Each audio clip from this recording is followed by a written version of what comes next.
సుహాస్ ఈ పేరు గురించి పెద్దగా ఇంట్రడక్షన్ అవసరం లేదు. చిన్న చిన్న సినిమాలతో పరిశ్రమని హిట్స్ అందిస్తూ అలా నటుడిగా ఒక మంచి గుర్తింపు తెచ్చుకున్న యాక్టర్ సుహాస్.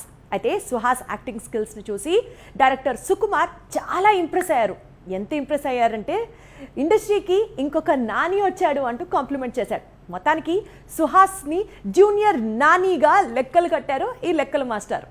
ఎలాంటి ఫిల్మ్ బ్యాక్గ్రౌండ్ లేకపోవటం, టాలెంట్ను మాత్రమే నమ్ముకుని ఇండస్ట్రీలో నిలబడటం చిన్న విషయం కాదు. తెలుగు సినీ పరిశ్రమలో నాని జర్నీ అలాంటిది. ముందు క్లాప్ డైరెక్టర్ గా వర్క్ చేశాడు. ఆ తర్వాత ఆర్చేగా మారాడు.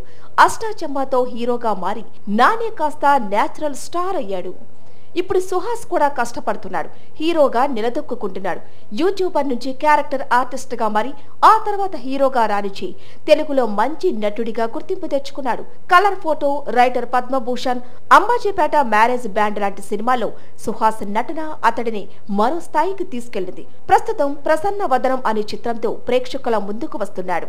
ఈ సినిమా ప్రీ రిలీజ్ ఈవెంట్ కు ముఖ్య అతిథిగా విచ్చేసిన సుకుమార్ సుహాస్ పై ప్రశంసలు కురిపించాడు. టాలీవుడ్ లో నాని గ్రాఫ్ ఎలా అయితే పెరుగుతూ వెళ్తోందో సేమ్ సుహాస్ కూడా అదే విధంగా దూసుకుపోతున్నాడని, సుహాస్ లో సుకుమార్ కు ఫ్యూచర్ నానే కనిపిస్తున్నాడట.